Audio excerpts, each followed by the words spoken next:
I'm sure a lot of you guys remember the old ceremonial hunting tradition of eating the heart out of the first animal you kill.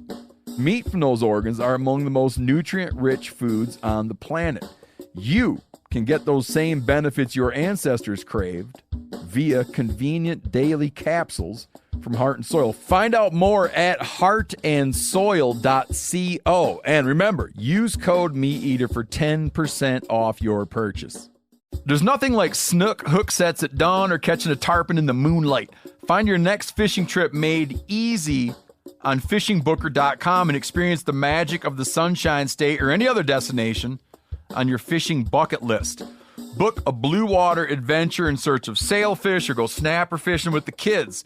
With over 6,000 captains and trips to choose from, planning your next one just got a whole lot easier. Download the Fishing Booker app on the Google Play or App Store or visit them online at fishingbooker.com to book your trip today.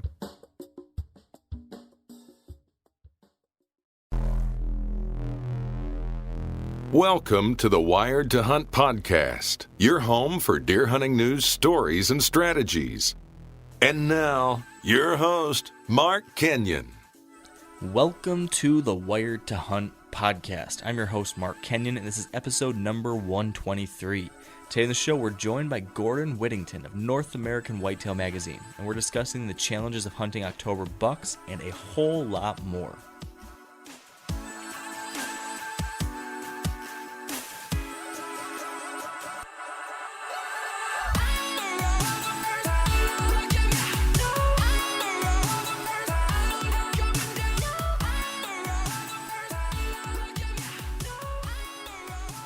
All right, welcome to the Wired to Hunt podcast brought to you by Sitka Gear. And today in the show, we're joined by the editor-in-chief of North American Whitetail magazine, Gordon Whittington. And we're going to be discussing a number of different interesting topics, including some things related to the challenges of hunting during the month of October, and a lot of stuff actually related to the fact that Gordon has had a wide variety of experiences hunting all over the country. So we're going to dive into some of these different regional specifics too.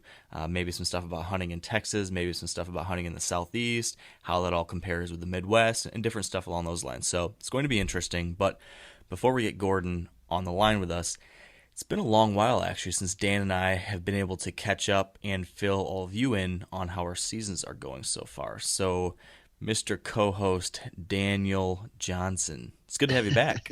Yeah. Have you ever been so busy that you forget to go to the bathroom? It's not like you go in your pants or anything, but you're like, holy cow, I haven't peed today. I haven't pooped today. I haven't had water in like a day. Like, have you ever been that busy? I've been close to that busy, but usually that's a high priority for me. So no matter what, I still make it happen. But I know you're a different type. You're a different animal. So yeah, that's right. One of those days. Oh my God. It's one of those things where it's like I'm really, really, really busy, and then I'm trying to fit bow hunting into the mix. So we have not talked since the beginning of hunting season, or at least not the beginning of your hunting season. Right. How many times have you been out? Well, I went out Friday morning, Friday night, Saturday morning, Saturday night, and then looked for a deer on Sunday morning and couldn't find her. Now, that's this past weekend, though. Did you hunt it all opening weekend? I got out Sunday night, and that was it. Okay. So walk us through. Because today is October 11th, I think, right? Yep. Today's October 11th. So there's been 10 days of hunting so far for you in Iowa. So you went out Sunday night. Anything exciting that night? Let's see. Here's what happened. First night in the stand, and I don't know if I don't know how you are, but the very first night in the stand for me is almost like a decompression chamber where you're just trying to get back into like the hunting mindset. I did my first run and gun setup. I took it slow. I made sure I was doing everything right. And then once I was set up, I, tried to clear my mind of everything else except what was currently in front of my face. Right. So I was just trying to decompress and Had a fairly good night. I saw 3 deer. One of them was a 3-year-old that I didn't get the opportunity to pass him, but I would have probably passed him. How big of a 3-year-old are we talking from a headgear standpoint? I think he's going to be sitting around like the high 120s, low 130s. Okay. He's a 9-pointer. He's kind of got a weird, funky left side, but yeah, nothing that made me personally jump out of my seat. Mm-hmm. It was cool seeing the first buck of the year though, from the tree stand. And then it's funny. So right now you're thinking, okay, they're eating acorns or I watched him clear out an entire bush out right now. It's a bush, it's green, and they got these red little berries on them. Okay. I don't know if you know what those are, but yeah, I even know the name of them, but I'm struggling right now to think of what it is. Right. Is it choke cherries maybe? I don't know. I'm not sure. I feel like I know, but I can't think of it. Right. But he cleared out an entire bush. I mean, along this field edge. And I was like, man, those are Whoa, did you just admit to hunting a field edge? Yes, don't tell anybody. Don't tell anybody, okay? Oh, I hunted a field edge. Big tough Dan hunting a field. No, but listen, I think you got it mixed up because I do hunt field edges when I'm in an observation set because I want to see.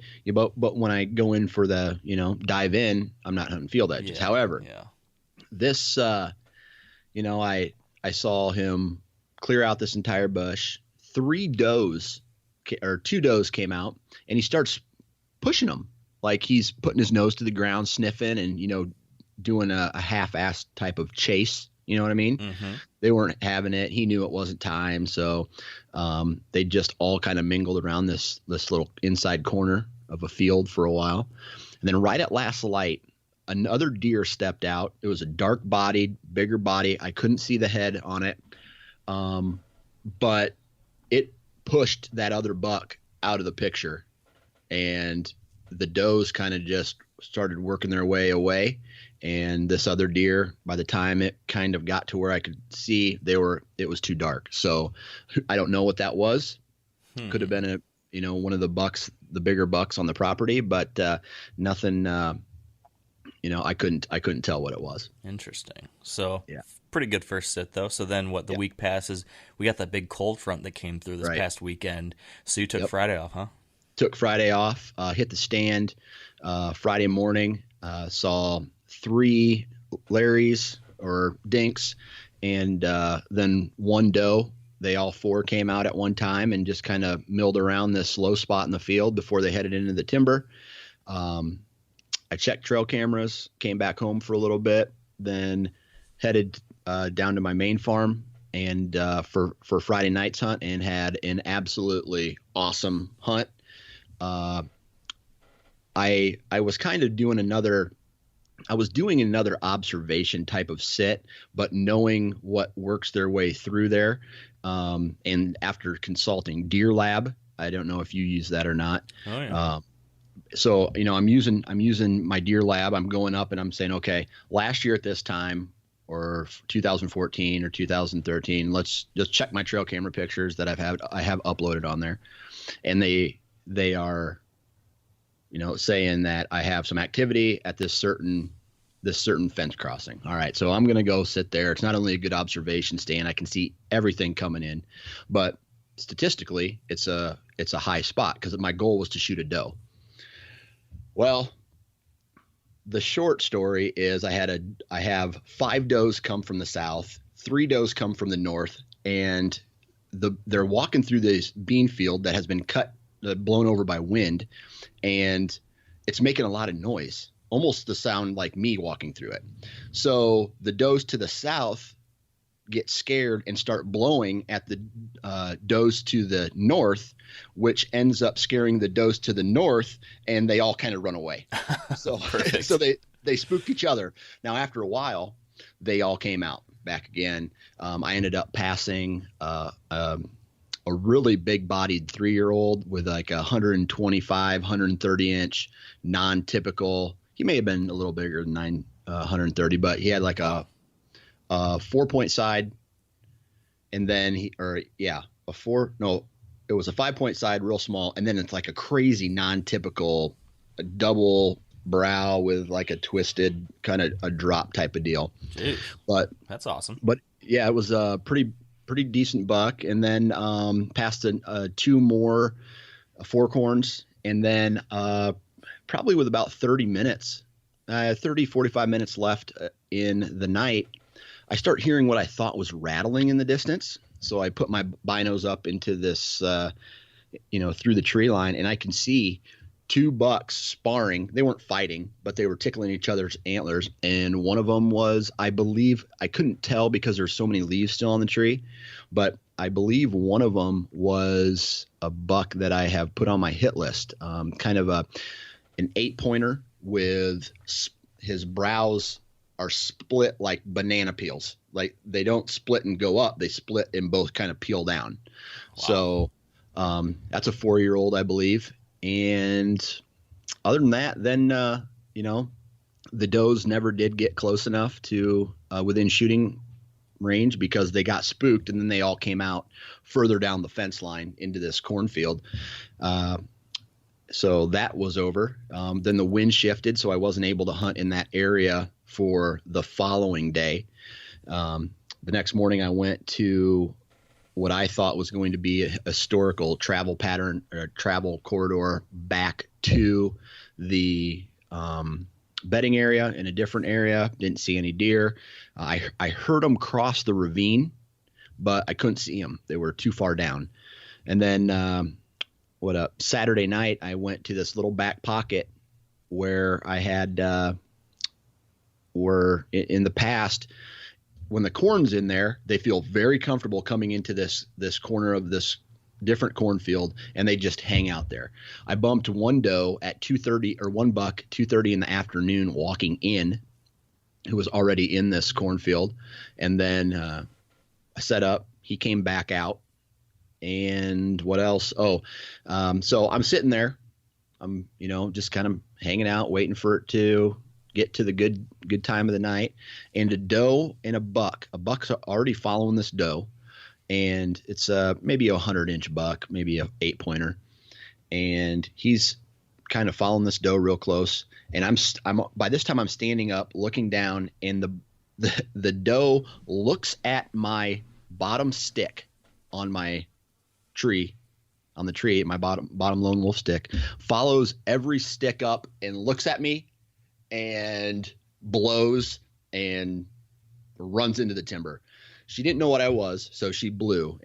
I'm talking 30 minutes of blowing, and by this time I'm just like, oh my God, do I get down? Right? Well, she gets close again. She stops blowing. She gets close. She blows and blows and blows again, and then she goes back into the timber. And then finally, I don't know why deer do this. If they're afraid of something, but they get curious because they don't officially know what it is, because she never had my scent. She steps out in the field, and I draw back, and I ranged the spot where she stepped out at. I had a gap between the field edge and a tree limb, right? And she came out fairly fast, and I ranged the spot. And the spot was 35 yards. And she stepped out a little bit further than that. So I put my 40-yard pin on her, and I set settled, let the arrow fly, and I hit her, but I couldn't see really where because she was right in line with a corn row. So then she jumps out, she goes into the cornfield, and she stands there for 20, 30 minutes. And every step she took, it looked like she was getting ready to fall over. So I said to myself, I think I hit guts. I think I hit a little bit low and a little bit back, but there's a chance I got liver. All right. So I said, okay, I got to treat this like any deer. If it was a big buck, what would I do? Back out, give it time. So I went home. The next morning, I come back with my stepdad, and we started with where she was standing, right? I mean, if she took a step, she was almost getting ready to fall over. And we go there, we find a little bit of blood, and I'm talking maybe 10, 15 feet of blood and nothing. And we ended up gridding probably close to 40 acres of cornfield and timber, and I ended up not being able to find her, and it basically ruined my weekend. Yeah, jeez. I was going to say it sounded like a great weekend, and then you really ended on a downer. Yeah, and it's one of those things where it was a 40-yard shot in an open cornfield. I don't know. I felt confident enough to take the shot, and it didn't work out. I was off. It sucks that I ended up wounding a deer and taking, a shot. Some people out there probably would say, hey, you shouldn't take a shot like that. Well, I look at it this way. If that buck was 200 inches, I would have taken the shot just like I would take the shot on a doe. No, you know what I mean? Like, you have to, just because it's a giant buck doesn't mean you should change your range, right? You have to be, and ethically, I felt that I was good at 40 yards, and I pulled off a shot that was not as good as I hoped it to be. And unfortunately, who knows if this doe is alive or not. And it really sucks. Sorry, man. I know when we've talked about this type of thing happens, and it's the worst part of hunting is when something like that goes wrong, and we do everything we can possibly do to have, as quick and ethical kill as possible. But as you and I both know, it no matter how hard you try sometimes or how much you practice, sometimes just stuff happens. Well, and it's crazy, right? Because you can practice on a target all day long. You can practice from a tree stand at a target, but the hunting, not to make excuses for a poor shot, but you don't practice for a deer that you have to stop. You don't practice for a deer that's already been spooked. You don't practice on, all these different scenarios, because in the timber, some of these scenarios are almost unpracticable, if that makes sense. No, it does. So and I'm the last guy to make excuses. I feel bad that I ended up winning this deer. So, I got to keep doing what I do, and that's practice in my off time. So, yeah, keep on keeping on. Yep. Well, I'm sorry to hear about how that first weekend went. I now have 45 seconds to give you an update on how my last 11 days went hunting. I'm so sorry. You should have said, shut up. I'll give you the really, really quick Cliff Notes version of what's gone on. I just want to know if you had any encounters with Holyfield. I've hunted Holyfield 4 times. I've yet to see him.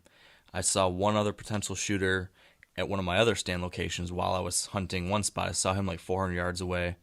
And then I hunted a couple new properties in between during the week, and I saw a potential shooter on one of them. Didn't get a shot. That's basically my season so far. So do you think you know where he's stepping out? Holyfield? Yeah. I don't know what Holyfield's doing anymore. I saw him the last night. No trail cam pics? I don't have any trail, although I've got 2 cameras I've checked since opening night. He's not on them. The one camera that's in the middle of his core area I have not checked since opening night, so I'm going to do that in the next day or two. Drive the 4-wheeler out there, check that. But last time I saw him was the night before the season, and since then, like I said, I went and hunted 4 different times. I was obsessively careful. The first 3 times I hunted in that little core area.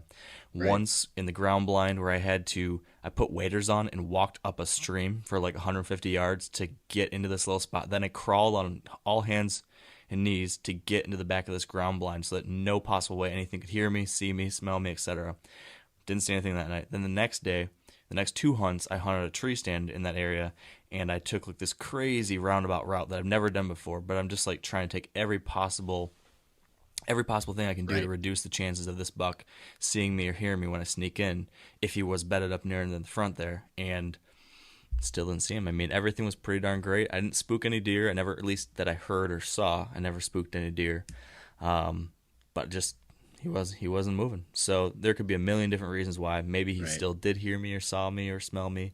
Maybe other neighboring property hunters spooked him and kind of caused him to go nocturnal. But it's kind of how it is here, at least where I'm hunting in Michigan. It's like you've got the first day or two, maybe, and then these bucks just on a dime switch it up, because there's probably 20 guys within 500 yards probably of where I'm hunting, maybe less. I mean, there's a lot of, maybe not 20, but a lot of hunters, and So, that changes things. so have you now switched your attention over to this other shooter that you saw?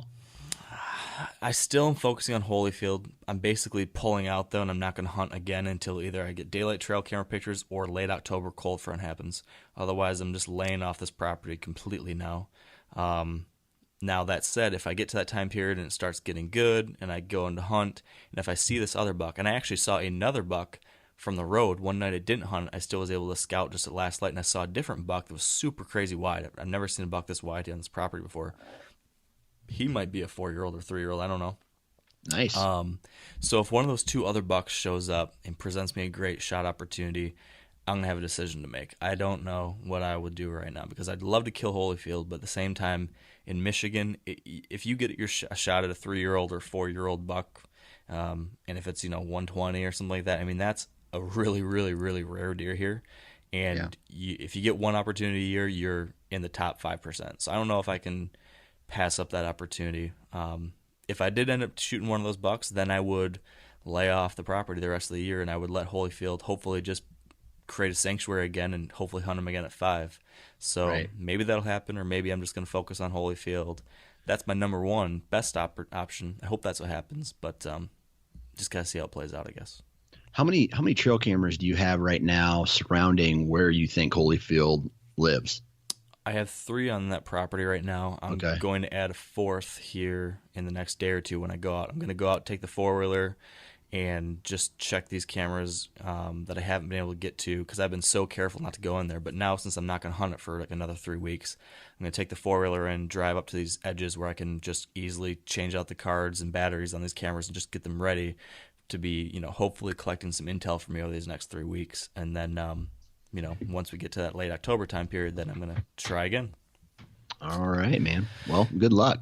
Thank you, sir. So I know we need to pause here a second before we get Gordon on the line and take a break to thank our partners at Sitka Gear, and then we will start talking with Gordon Whittington. So as we do every week, we have a Sitka story today, and we're joined again by Sitka Gear employee Brad Christian, who shared with me a pretty awesome story of an unexpected hunting role reversal between him and his wife. Now, to set the stage quickly, Brad's away from home, and he gets this text from his wife asking if he'll come back home and watch the kids for the night because she wanted to go hunting. Now, Brad is all about his wife getting out in the woods, but he knew this could be a little bit tricky as she had a flight to catch at 5 a.m. the next morning. I said, absolutely. Drove home, jammed back and kind of passed each other in the driveway, high-fived, and wished her luck. And, she makes up the tree and I'm getting the play-by-play of, saw a bird, here's the weather, here's the wind, here's, the selfie, in the Sitka face mask, that kind of thing. And she's a planner, I think, like a lot of us. She's texting me like, hey, what if I kill a buck, what, in terms of processing and everything. And I'm thinking, goodness, like probably statistically, right. Just, not trying to be Debbie Downer, but probably not something we need, I'm not real worried about it, And she's like, I got to leave. I mean, my flight leaves at 5 a.m. So I got to be gone. And I'm just like, hey babe, that'd be an awesome problem to have. Let's just, we'll cross that bridge, when we get there. So I kind of forget about it. And then, saw a fox, and then, a little bit later, just shot a buck. And I'm like, what? Text her back. She goes, and sorry, my battery's dying. And I'm like, oh my gosh, of course your battery's dying, because your battery's always dying. And she's like, sorry, this is going to be it. I'm like, did you hit him good? She goes, yeah, I think so. But my girlfriend, she saw the buck too go by. So I'm questioning, and my battery's seriously going to die. And then she's gone. And I'm like, awesome. Great. She's like, I don't know, a couple hours away, leaving, at 3 a.m. I got the kids, and I'm just like, well, that's that. So I tried to stay up for her. I was exhausted. And eventually I pass out on the couch and just, that was it. And I wake up in the morning and I'm like, oh my goodness, what happened? I'm still okay. I'm like running around. She's gone. She's not in our bed. I look out, my truck's in the driveway.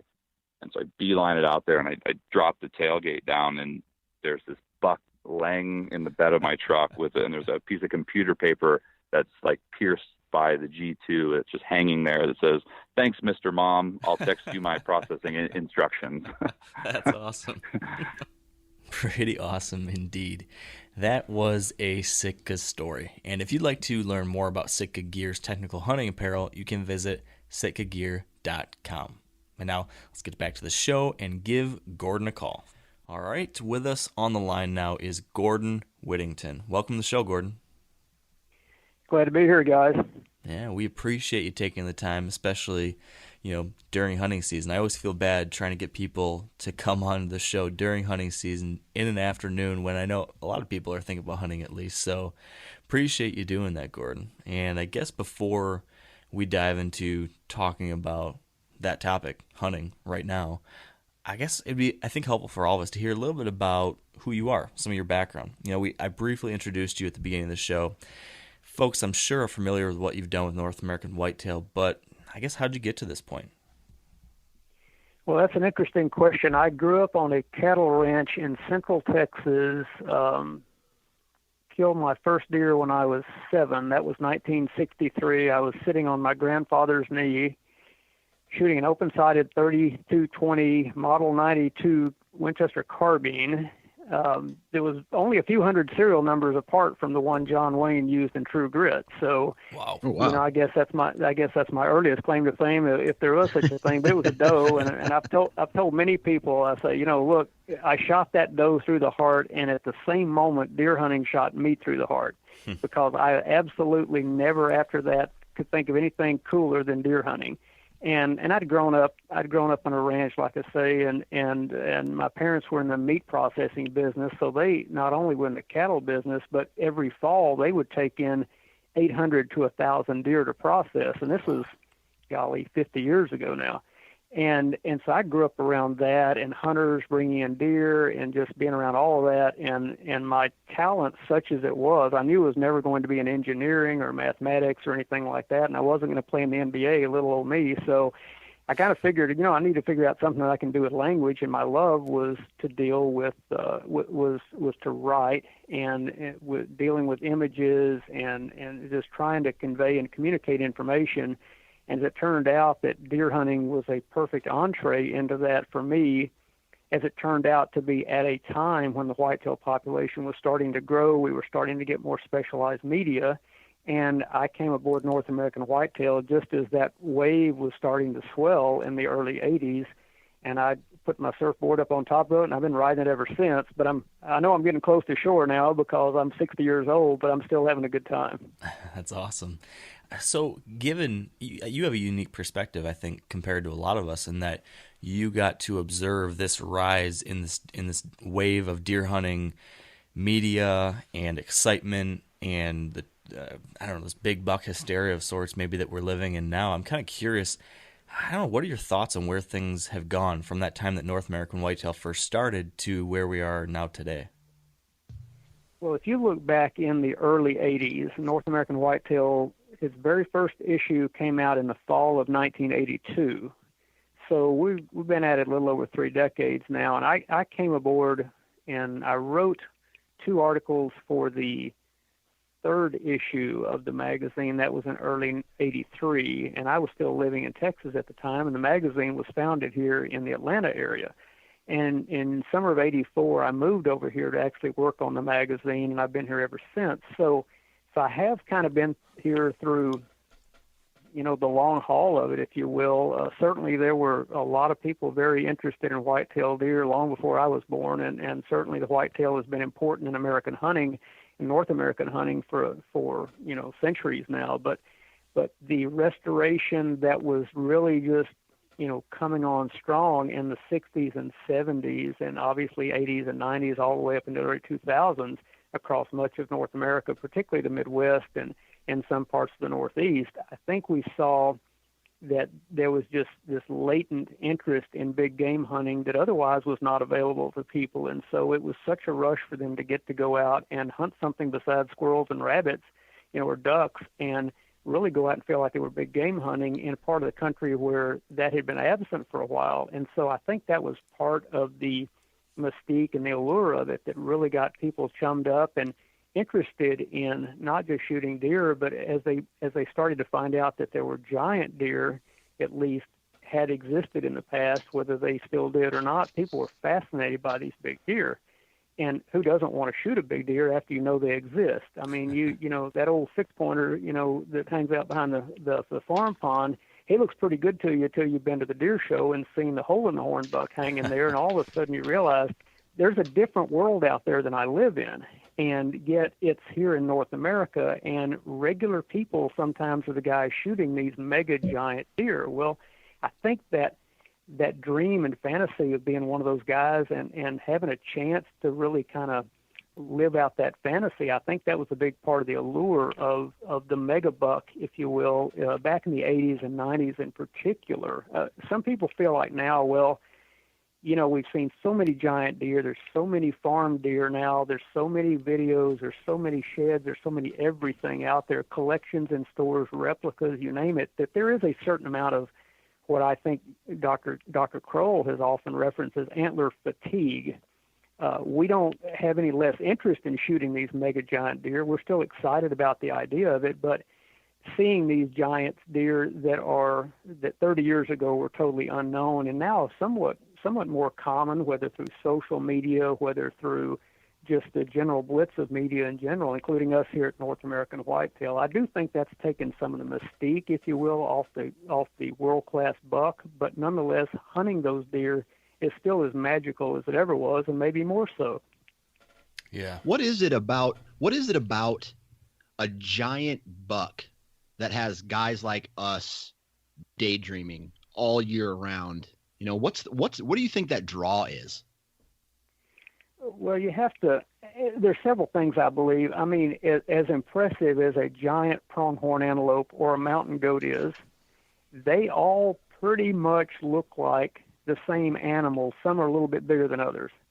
But whitetails, even 120 class 9-pointer, they don't all look alike. They aren't all taken by the same method in the same way in exactly the same kind of habitat. There's all sorts of different situations. The land holdings sometimes are small. We understand that the odds are against us getting a shot at the monster versus maybe the guy across the fence or 2 farms over. So we've got that. We feel like there's a massive challenge to that, number one, because we know you just don't shoot these big deer every day.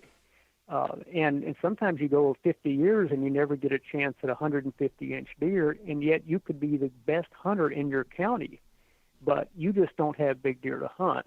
And so I think knowing how rare it is and how special these animals are and how difficult they are to hunt, I think all of that contributes to this fantasy that, man, will I ever be the guy that shoots a deer like that? Or can I make it happen if a deer like that comes by me? Can I keep it together? Can I get the job done? I think there's so much, if you will, just an aura about these mega giant deer that it's in some ways they're intimidating. And in fact, I've heard writers say one time, this is the only animal that can intimidate you without even knowing that you're in its presence, because he can just walk by your stand and you fall apart, and he just walked by blissfully, not even knowing you were in a tree trying to kill him, but you turned to jello, and he never was even threatened by your presence. Yet that's why you were there, was to kill that deer. And so when you realize that that's the effect they have on us, and sometimes the more you yearn for that opportunity, the harder it is to make it happen, because you put so much pressure on yourself. And sometimes the deer just blissfully goes on its way and doesn't even know that it was close to dying, and yet you almost fell out of the tree. Mm-hmm. So I don't know how many big game animals can do that, but a white-tailed deer can do that. Do you still feel that, Gordon? You've killed a lot of deer in your day. Do you still fall apart and turn to jello when some of these big boys roll through? Well, to be honest with you, I can keep it together pretty well myself, and I think one of the reasons is that because I'm so often now basically there with a cameraman and we're trying to shoot TV footage. And while internally, of course, you're a wreck sometimes because it's a tense situation, a lot of anticipation and adrenaline, you're having to focus pretty hard to make sure you do your part because you are there to shoot TV footage. At the same time, at its basic level, this is still hunting. And if you don't have any emotion, you really do need to look for something else to do because it's too much time and trouble and effort and money to go hunt big deer if you don't get anything out of it in terms of a thrill or an elevated pulse rate. I mean, otherwise, why even bother? Yeah, the day that I don't get that elevated pulse rate, it'll be the day that probably I, like you said, consider some other hobbies or easier ways of acquiring my food maybe, because that definitely is an important part of it, and it has yet to get old for me, thank goodness. I guess so. Speaking of that, right, for the 15 minutes actually before you came onto the show with us, me and Dan were just talking about our October hunting woes, all the things that have gone wrong for us, and how we have not killed a deer yet. And that's kind of what I wanted to start our conversation with, Gordon, was just about some of the challenges of hunting this time of year. We're entering, and we've all heard it 1,000 times, we're entering this period of the season that many people refer to as the October lull. I guess maybe, what do you think about that, Gordon? Is there such a thing? Do you believe that the October lull is that fact or fiction? Well, I think there is no question that at various times of the fall, and really year-round, obviously, but during the time of year when hunting is legal, we all know there are times of year when your probability of seeing a mature buck on his feet in legal shooting light are better than others. It depends on habitat, weather, moon phase, but mostly hunting pressure, to some extent habitat type.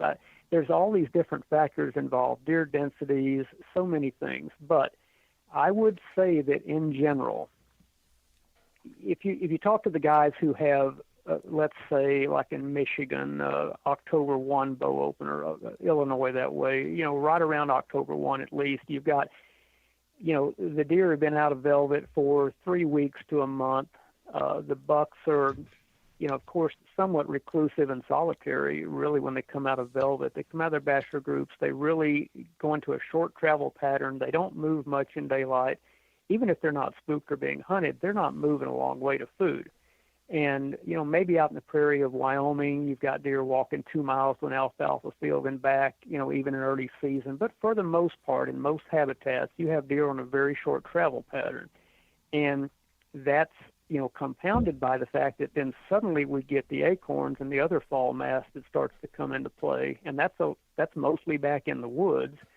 And we're trying to kill these deer on the edges because we don't want to penetrate their sanctuaries, and yet their sanctuaries might literally have acorns dropping into their bedding areas as those deer are lying there waiting for dark. Well, that deer's got very little incentive unless he's really thirsty. He's got very little incentive to get up and move much in daylight.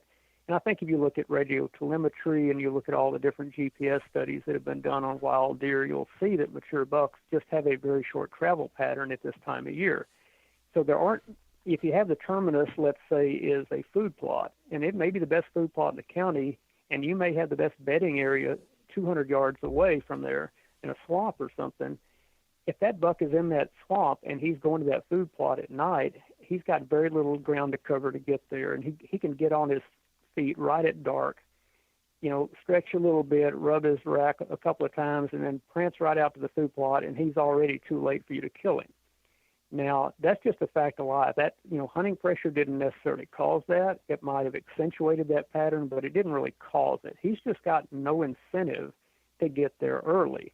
He's also got no incentive to stay there after daylight in the morning. By the time you got daylight coming over the food plot, he's normally back in a place where you can't get him killed.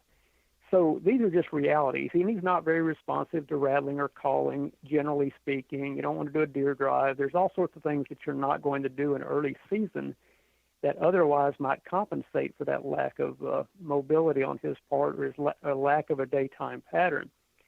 You put all that together, and that's a really long-winded way of saying they're hard to kill. Now, yeah. but we understand why they're hard to kill. They're just not on their feet much in daylight. And I don't know what you can ultimately do to change that pattern very much. Trail cameras clearly have made it easier for us to pinpoint those locations where they're spending time, but you have to be very careful not to blow the deer out, either checking cameras or going in to hunt that spot. And a lot of guys just get so impatient in early season. They're just like, oh, man, this fall's finally here. I've been waiting all year to get in the tree. I'm going. Well, the wind's not quite right. I'm going anyway. I got to go. It's Saturday. I'm going. Well, you can go and blow him out and not see him again for 3 months and have your neighbor kill him 3 weeks later. And that's a lot of times is just the reality of what happens, is that we just don't have the discipline to wait for better conditions. So would you typically recommend, let's say we've got someone who's hunting in that type of scenario you just listed there, where he's not getting daylight trail camera pictures of a buck, he's not seeing daylight activity from a buck yet because of that situation, right? This buck doesn't need to travel very far. Maybe he hasn't been overly pressured yet, but he just doesn't have that incentive to move during daylight. So that's our scenario. Mm-hmm. Would you tell this person, or I guess, would you typically think this type of person should wait until the rut, or are there some things that they should do now to try to still make it happen? I would go to a separate area and try to get my doe shot. That's the first thing I would focus on. If I can't get him shot in the setup that I feel is most likely to produce an opportunity, in the first time or 2 or 3 that I sit there during the earliest days of season, and catch him unaware and possibly get him shot before he knows the season is even open, if I can't do that, I'm going to pull out. I'm going to go somewhere else. I'm going to try to get my doe shot, or, to be honest with you, for many of us, I'm going to try to get all my jobs done around the house so that when prime time gets here, I can spend more time in the woods. And I do think that's some of it's a function of time allocation. We all have limited time, even those of us who hunt, quote, for a living. We all still have other things in our life we have to do. And the worst thing in the world is to put all those off, hunt hard in October, mess up your spot, then come the 5th of November and realize you're behind on your honeydews, and then have to spend 3 days in prime time catching up so that you can then go and chase deer again. I mean, I think sometimes we just don't have a really good game plan. And because of that, that's not to say people don't kill big ones in October, early to mid-October. They certainly do. I mean, there's been some big ones killed the last couple of weeks all over North America.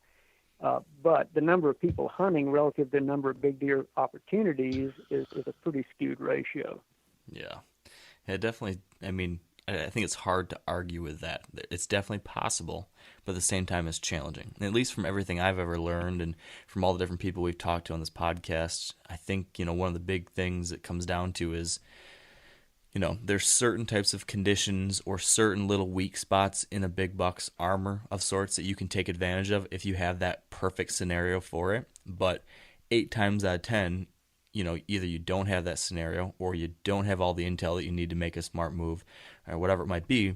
8 times out of 10, usually the smarter bet is to wait until those right conditions, because to your point, when you start pushing in there and doing things before the time's right, before the scenario is right, you're just going to muck things up before you ever even had a chance. And then when you might have had that better chance, maybe in late October or November or whatever it is, or when the cold front comes through, now you can't take advantage of that because you've already educated that buck. And that's a tough lesson to learn.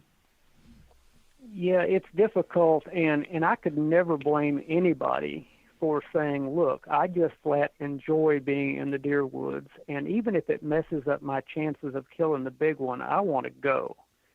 Well, how on earth could you tell a guy that you shouldn't go? I mean, right. Deer hunting is supposed to be fun, and if that's fun to him, and he's legal and safe and ethical, then good for him. I mean, I hope he shoots one, but if he doesn't shoot one, I at least know that he was out there, exercising his right and the privilege to go hunting and be part of the American hunting force that we're all so proud of. So I don't really, and it's hard for me to bash that guy and say, oh, you're crazy or you're not being smart.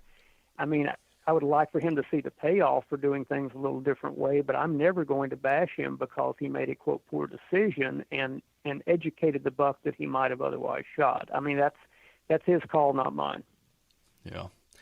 Now, given your position, with North American Whitetail Magazine, you get to hear a lot of different perspectives from other writers and hunters who do sometimes push it a little bit more in October and have success. Are there any standout tactics that you have seen from some of these other guys who do like to focus on October that either intrigue you the most or that you think have the most merit? Well, I think if you got control of your land and habitat to where you can have, number one, a very relaxed deer herd, and go out of your way to minimize the pressure on those deer so that you can wait for that little cool front that really gets the buck a little bit more active, a little earlier in the evening coming out to the plot. And you've got a plot set up so that you've got places between bedding and feeding where you can get him shot. I do feel like if you can almost landscape your property or your hunting area that way, or put the scouting in to find those situations, that clearly that's going to give you an advantage over the guy who's just randomly going to go say, well, there's acorns falling here and there's some deer pellets, I think I'll sit here. Yeah, he might kill the mini world record, but the chances are better for the guy who's actually got a plan, as we all know. So I look at it and say, yeah, if you can find that, a place where deer are pushed a little bit more into a travel pattern because of topography, changing crops, possibly, you got isolated food sources as opposed to widespread food sources. If you can find those little honey holes, if you will, and really be super careful with the wind, be very disciplined about how you go in there and get out of them and hunt them lightly, but give yourself a chance on the periphery of that deer's travel pattern to get a crack at him if he makes a little bit of a slip up one afternoon or one morning. But, day in, day out, you're just going to have to be very disciplined in how you approach it because, again, it only takes one slip up on our part, and the buck is totally educated to at least that particular hunting setup. Now, he might continue to roam wildly across the area and get shot by somebody else, but his knowledge of that one particular ambush site that you've set up, we want to minimize that, and whether it's because we've hunted it sloppily, we went in there wrong wind, or we threw trash on the ground, or we went in bad conditions, and we basically left a lot of telltale knowledge for him to pick up by our presence. Even if he didn't come by the stand when we were in it, he still knows we were there. And what we got to just continue to go back to is minimizing the possibility of that. But I do think that the guys that are most successful most often are really just crowding in as far as they dare on the downwind side of a travel pattern that they have reason to know is there, either because of sightings, sign, or more often anymore, it's just simply trail camera images that tell them that they're on the right pattern. But you still have to be careful about how you hunt it. Yeah.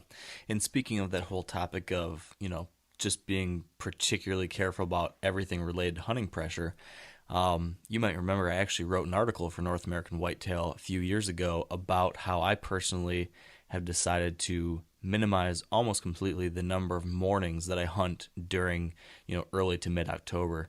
And it's a long-running discussion that me and Dan here have between ourselves and other guests and stuff. And I guess I'm just curious about your take on that. What's your perspective on morning hunts in early to mid-October?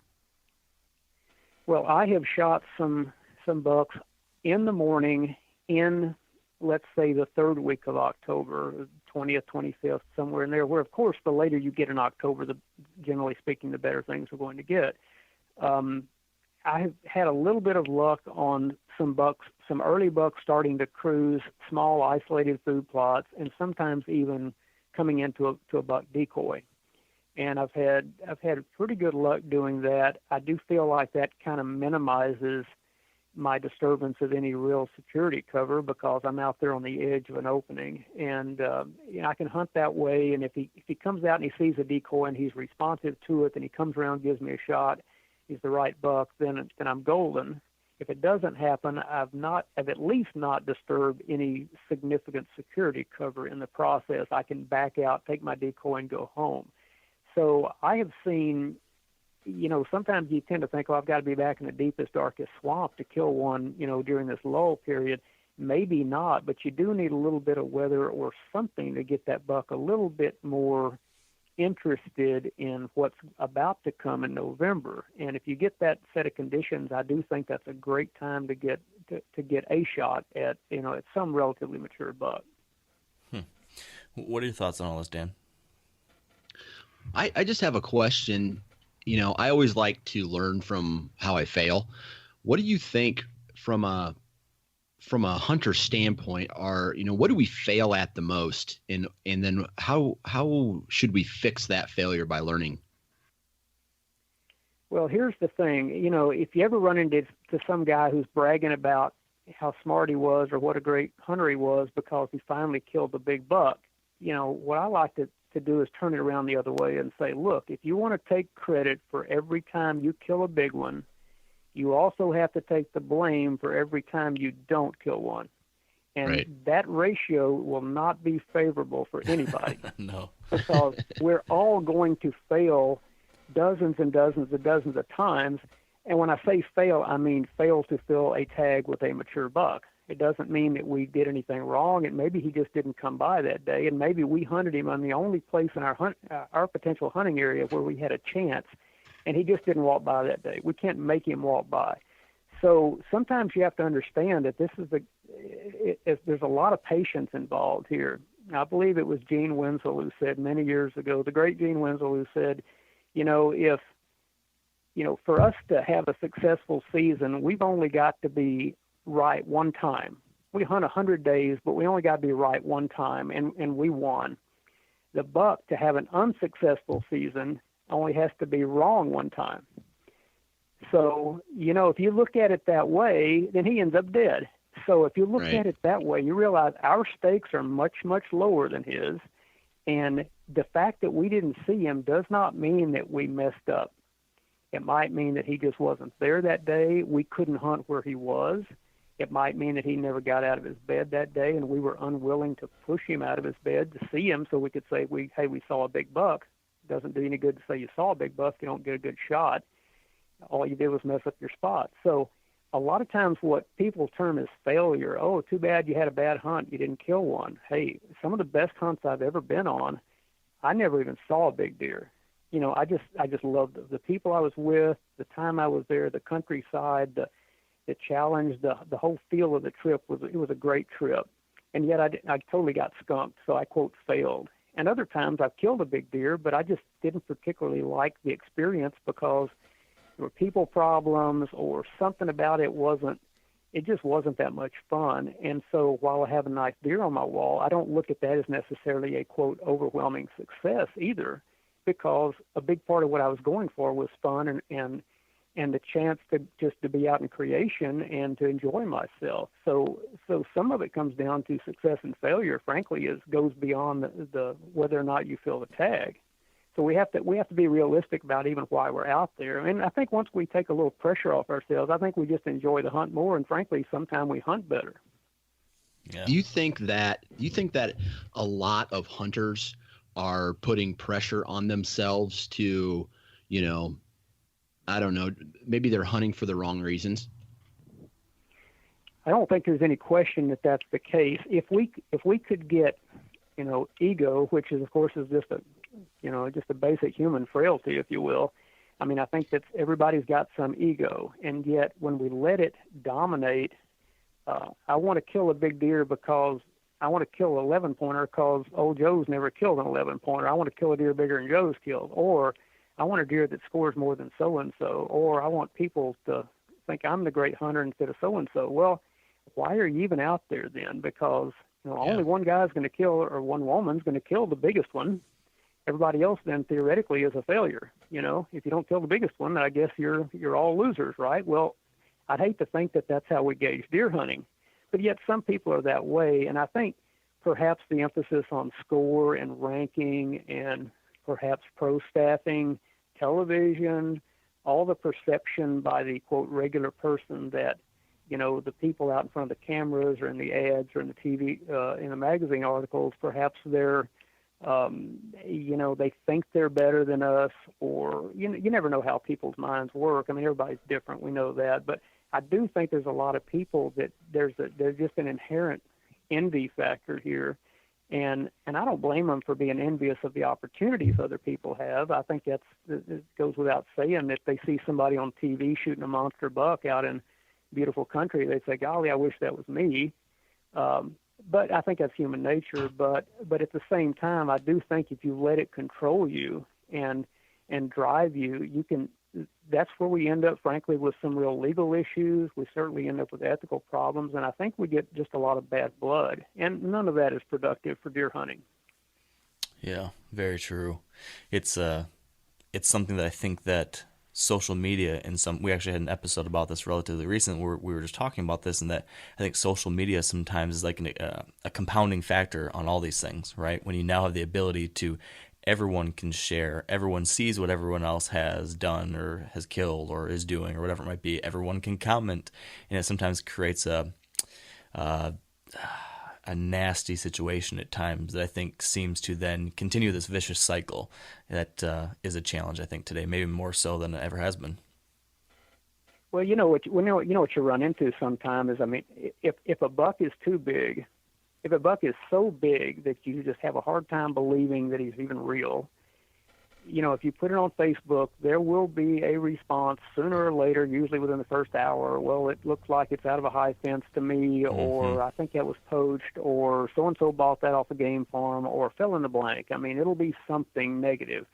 Now, I don't think very often, to be honest with you, that there's any real fire where the smoke is in this case. I think most big deer are killed the way that people say, and I think they're killed fair chase and ethically, but there have been enough outliers, if you will, that we know it's possible that somebody could try to pull one.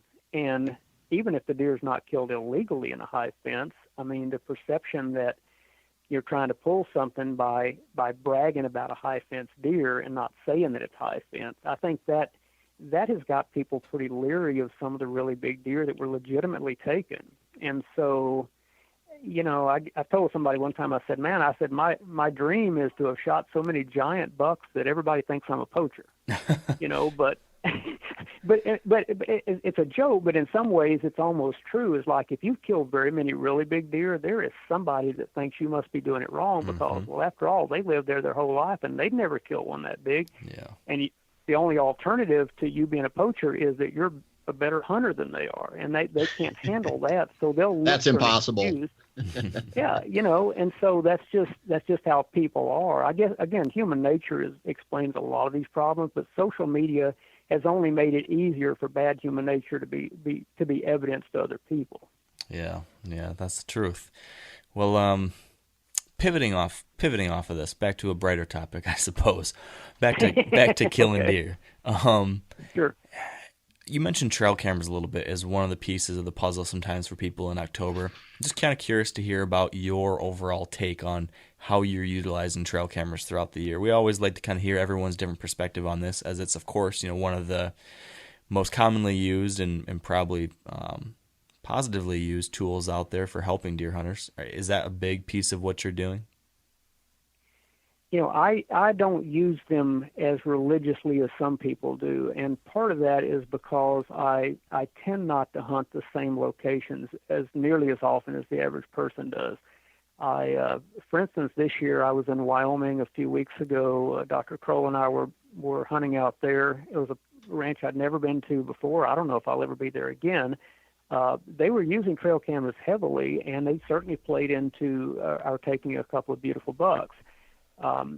That said, so it isn't always, me personally that's actually running the cameras as much as people I'm hunting with or, hunting on their property or their operation. So in many cases, of course, that is playing directly into where we have stands set up and where we end up killing deer. That said, I do still think that the greatest advantage of trail cameras is not so much in directly leading to a kill of a certain deer that was on camera. I still believe the greatest advantage, if you will, number one, they're fun. People love, it's like Christmas every time they get to their trail camera. It's like, wow, what's on my camera? Well, that frankly might be more fun to them than actually sitting in a frozen tree waiting for a buck that never comes by. And that's what the reality of hunting itself often is. We know that the anticipation of deer season is quite often more interesting and enjoyable than hunting itself. I mean, that's just a fact of life based on the conditions we deal with. So if you can extend throughout the whole year, whether it's shed hunting, whether it's trail cameras in particular, the study and the observation and the sense of wonder you get from, quote, watching your deer at 2 o'clock in the morning over a bait station, which you could never see that yourself with your own eyes. And yet you get to observe nature in a way that 30 years ago we simply could not do. Well, is that a bad thing? Certainly I look at that as a very positive thing. And yet I would say that's why I say that in many cases guys have got deer on trail camera, but they never see the deer in daylight, or the neighbor kills it 3 months later 2 miles away chasing a doe, but yet they know what deer it was. So their involvement with specific deer and their ability to manage their land and understand their buck-doe ratios and all these things, and the fawn crop and predator problems and so many things, even trespassing, obviously security is a big boon of trail cameras. So I look at all of this and say it has added tremendously to our enjoyment of the deer woods. Whether it has resulted in us pinpointing Old Smoky and getting him shot the third morning he comes down that trail, that's another matter. But just enjoying what we do as deer hunters and deer managers, I think that's been a tremendous boon. So I looked at it like even when I'm not running them myself, I'm very much in favor of their use, and honestly, when I have a chance to use them myself, I certainly do. But when we jump around and hunt 4 days here on a place we've never been, and then a month later we're 1,000 miles away hunting 5 days with somebody we've never been before, it's a little difficult to use them for patterning per se in our hands. But we do utilize the knowledge that they have provided to the landowner before we ever got there. So in that sense, we do use them quite a bit. So, on that topic of the fact that you are traveling all across the country, you've hunted in many different areas compared to probably the average hunter. I don't know, I'm kind of curious about just picking your brain about some of those regional differences. One thing we've never talked about on this show is hunting Texas. And it sounds like you grew up in Texas. I imagine you've hunted there a lot. Can you speak at all about some of the unique aspects of hunting in Texas, whether it be the culture or strategies? To be honest with you, it is, almost everything about hunting whitetails in Texas is a little different. In some way, a whitetail is still a whitetail. I mean, we understand the animal is still the same, whether he's in South Florida, whether he's in northern Alberta, it's still the same animal, but he lives in such a different world that in many ways it's like hunting a different species. But nonetheless, it's, people are the same in Ethiopia, Argentina, Canada, fill in the blank. A person is still a person, but their lifestyle and what they've dealt with in their cultural, everything about their existence is tied to where they're from and who they're surrounded by.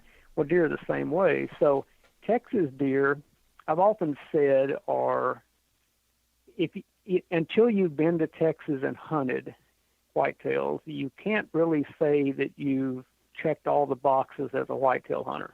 And I say that knowing that a lot of people will never get that opportunity, and I don't demean people who never go. Believe me, I'm blessed to have been born there and hunted there many times.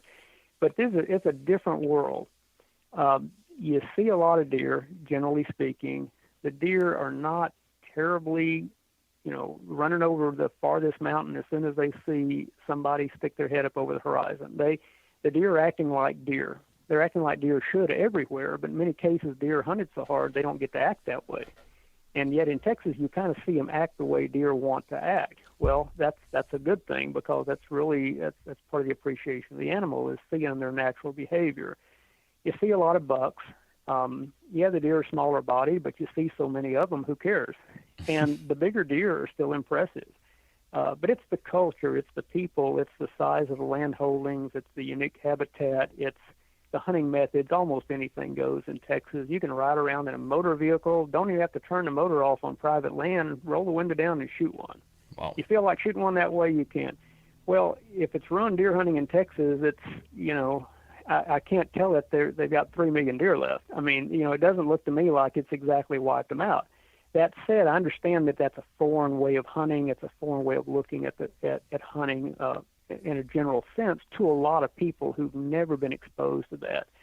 But you don't get a lot of deer drives down there. You don't get a lot of people shooting at running deer. You get people hunting, relatively calm deer, acting naturally on private land, in nice habitat that is different from almost anywhere else. And that to me is just, if I could only hunt one state from now on, I would hunt Texas.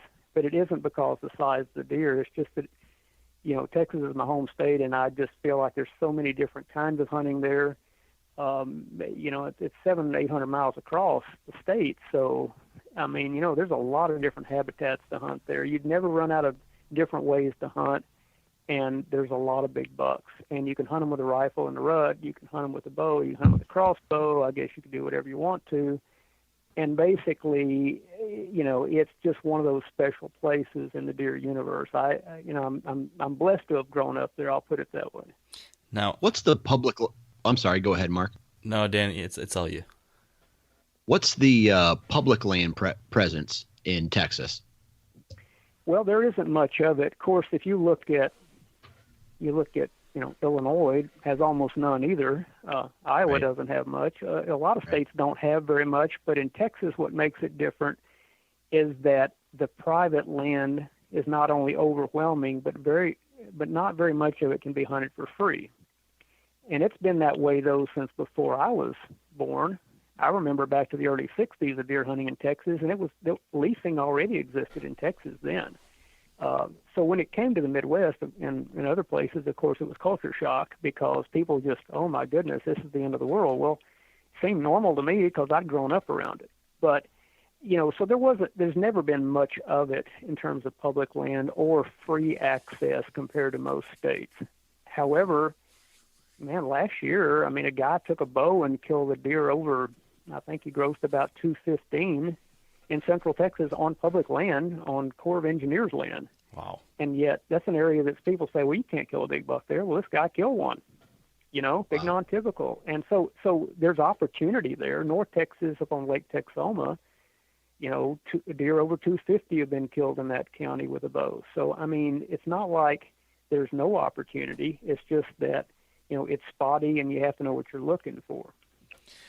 So on that topic, why is it, and maybe it's just, I don't know, the fate of history, but why is the culture in Texas in relation to hunting and with access so different? Why is it that leasing took place so early on? And then secondarily, why is the fenced hunting culture, high fence, low fence, whatever, why is that so prevalent in Texas compared to everywhere else, based on your experience and what you've heard and seen?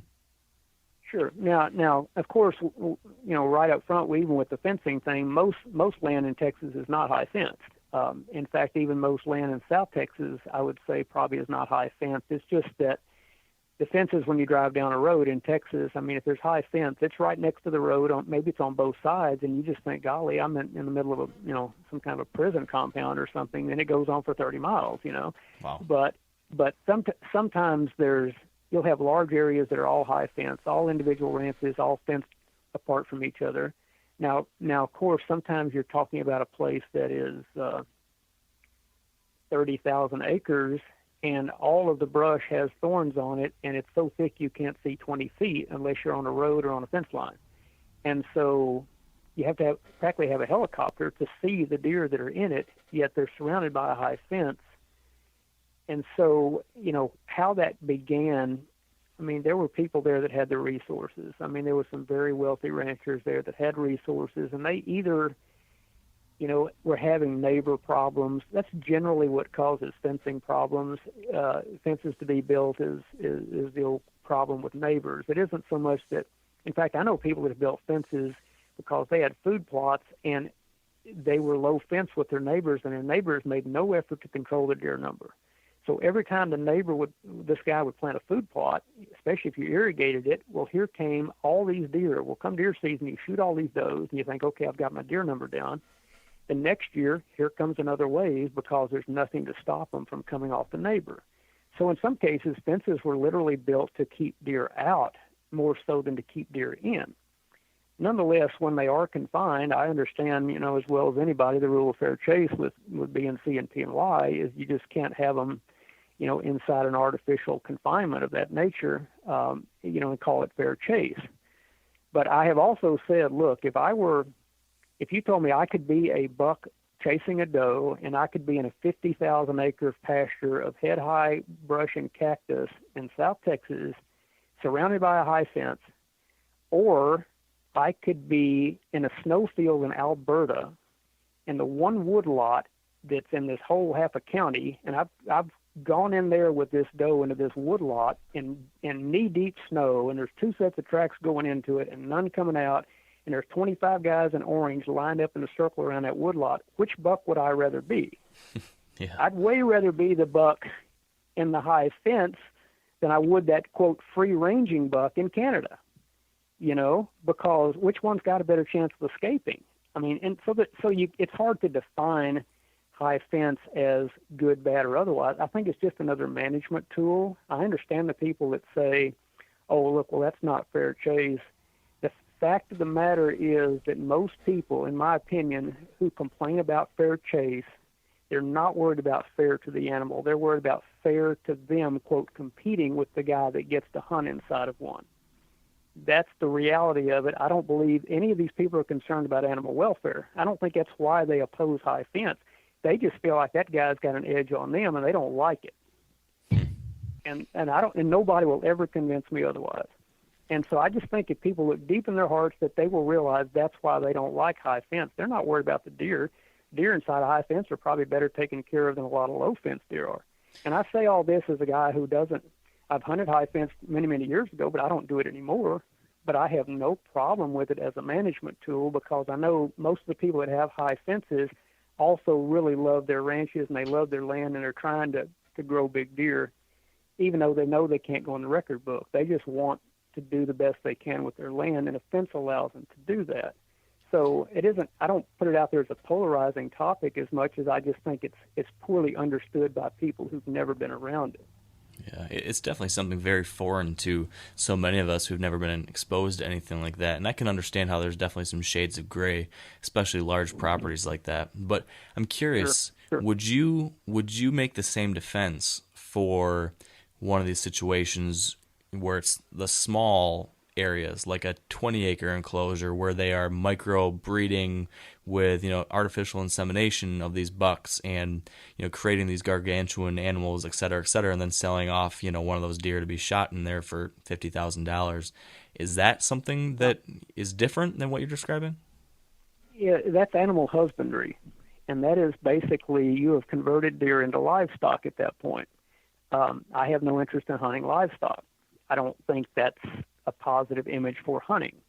Now, that said, it's of course up to every, I guess, the public or the leaders in every state or province to decide what's legal and what's not in terms of, enclosures and commercialized hunting inside high fences and all this sorts of things. I really don't look at it as having a blanket, statement on it saying, okay, there's a definitive, if it's 600 acres, it's okay. If it's 599, it's not. Right. Well, I think we all know that there's a lot more variables than that, and so I can understand the taking the high road on it as the record books have, and just saying simply we're not going to get into this shades of gray routine. We're going to just say you've either got a fence around it or you don't. If it's half of Texas inside of one fence and you have access to all of it as a hunter, then it's high fence, and so.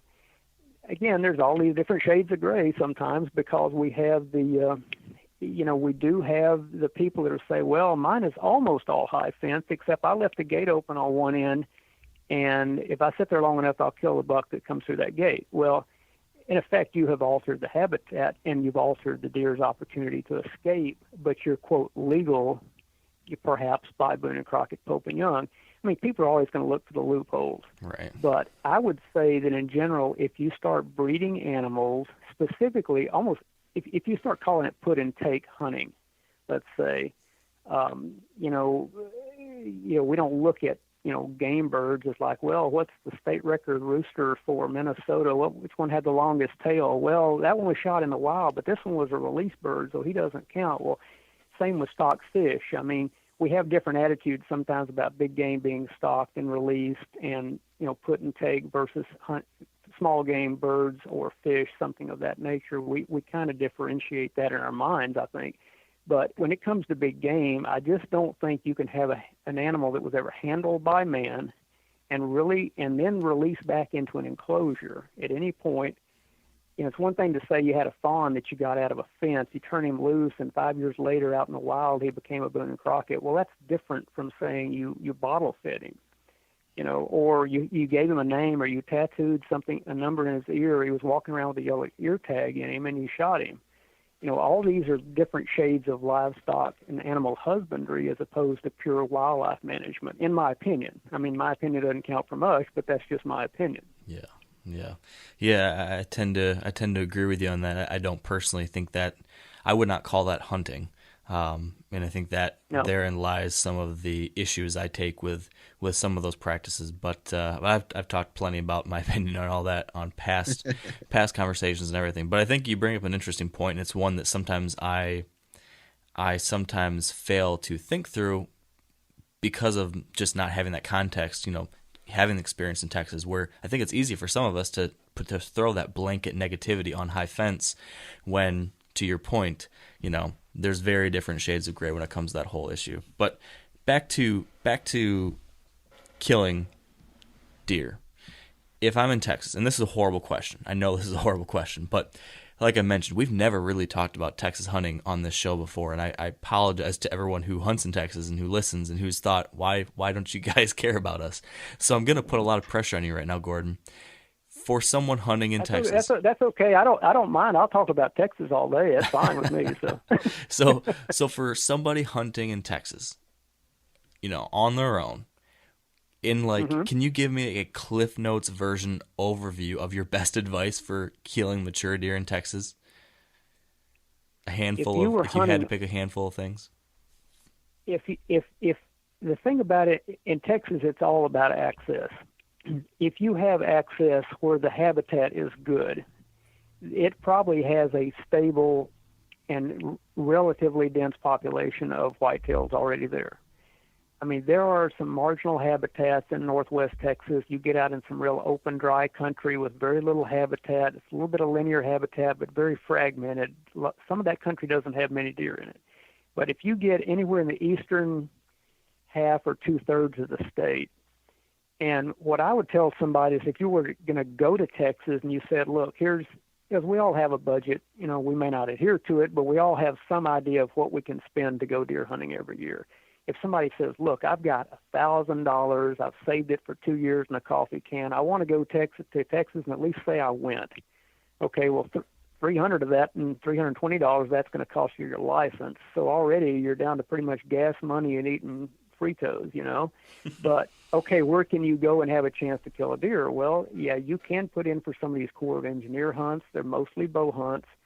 There are some, probably you could knock on enough doors if you had enough time. You probably could get somebody in a little, not in the prime areas, but some of these fringe areas, you probably get somebody to say, yeah, I'll let you hunt for $50 or whatever, go out and sit on that stump and see if one comes by. You might kill a big buck doing that. I mean, in general, if you really want to take it seriously, most outsiders are going to end up either hunting with family or they're going to in many cases, actually do a season lease of land the way a lot of people now do in the Midwest. They may not live there, but they may say, look, we, 4 of us going to go together and lease this little farm or ranch. And that's how most guys end up doing it. But finding that place is difficult no matter where you go, a place of any quality. And so I would say myself, based on the size of some of the deer killed around some of the public reservoirs, the Corps of Engineers land, I probably would look at that first and say, that's my best shot at killing a really nice deer at, quote, bargain prices in Texas. That would be my approach personally. Interesting. And this is another thing that I've read a lot about in the past, just a tactic that I've heard that works remarkably well in Texas compared to a lot of places, and that's just rattling, right? We all rattle all across the country with varying levels of success, but from what I understand, it's different in Texas. Is that true? Well, it probably, who's to say where it really started? I do think it was popularized, no question, in South and Central Texas, probably back in the 50s and even into the 60s. Early practitioners like, in Texas circles, Bob Ramsey, he's dead and gone now, but he was considered one of the truly the founding father of modern rattling in Texas, and he taught a lot of the outdoor riders. And they have then, it proliferated from there. Long before television or anything of that nature. But I will say that there's something about Texas when you start rattling in Texas and things are right, you'd better have your gun ready and you'd better be looking, because literally, I mean, I've killed deer that jumped out of the brush within 10 seconds, mature deer, and just said, "Here I am, shoot me." Wow. Okay, and I shot him. Now, I didn't argue with him. I just shot him. Okay, so good call. And sometimes it's just that magical. Sometimes you can sit in one spot in the brush, and say that I saw 10 or more bucks. I mean, you're on the ground in the brush. You're not even in a blind. You're not in a tree. You're just in the brush. Okay, and you saw 10 bucks that you could identify differently come in and kind of half circle you like sharks almost. And then they'd leave and get downwind and they'd run off or whatever. Then someone would come back and then a little one would run into the middle of them and say, "What's going on, guys?" I mean, sometimes it's a nut house sometimes. So does it work like that in most other places? Absolutely not. Texas, there's something about it that's just magical. It must be the herd dynamics. It may be the habitat type. But South Texas in particular, if you hit the antlers, you need to have your gun loaded. You need to be looking around. You need to be ready to shoot something, because literally before you can get settled in, you might have the biggest buck you've ever seen 20 yards from you, looking right down your throat. Jeez. So now why it's that way? I wish I could tell you, because I'd make it that way everywhere. Yeah. But I'm not that smart, That would be nice. What is the right? You said like when the timing is right or something along those lines. What are the right conditions or the right time to actually pull off that type of scenario in Texas? Is it just the rut? When is that? I don't know. Is it something different? It's funny. I've rattled in a lot of places. I think the earliest I've ever seen deer come to rattling was like tinkling antlers, was like early September in Kansas. And the latest I've ever seen them relative to the rut was like January the 9th in Iowa, where I've seen a deer come in and say, clearly that deer is responding to rattling. The latest I've killed a deer that I could say was coming into, quote, rattling, although in this case it was an actual live buck fight that he was responding to, was February the 22nd in South Texas. Wow. We heard the deer fighting in the brush. This 6.5-year-old 8-pointer that was like 230 on the hoof, big Texas deer. He goes rushing over there. I whistled at him, stopped him, and shot him before he got to the fight, but we could hear the fight in the brush. This was February the 22nd, but that's also about 2 months past peak rut in that area. Those deer normally rut in December, so it wasn't like February 22nd in Arkansas or something, but it was definitely way late in the year. And that was one of those places you had, one of those ranches you could hunt through the end of February with bucks and does because of a special permit situation. But we literally killed a buck on February 22nd running to an actual buck fight. So if I look at it and I say, what are the conditions that it takes? I've tried it early. I've tried it late. Mostly you're going to kill them in between. Some people say, man, I don't like peak rut because that's, all the big bucks are with those. Well, there are times during peak rut even, granted that's a little bit later than you normally get the best response. Normally late pre-rut is when you get the best response. Also when you get the best response to like buck decoying, but I would say that you can rattle in some really big deer during the absolute peak of the rut because they happen to be between does. I rattled in a big 150-something inch 9-pointer in Alberta one time on the ground at 17 steps in the middle of a oil field swamp. November the 18th, that was as peak rut as you could get. And yet he came walking in at 11:30 in the morning, just walk up, see what I was, and I shot him. So, they don't swarm around you in Alberta maybe the way they do in South Texas, but it still works. It's just a function of lower deer densities. Sometimes they have to travel farther to get to you. But, if you're patient, if you can't rattle them in if you don't try to rattle them. That's the one thing about it. You'll never rattle in the deer you don't try to rattle.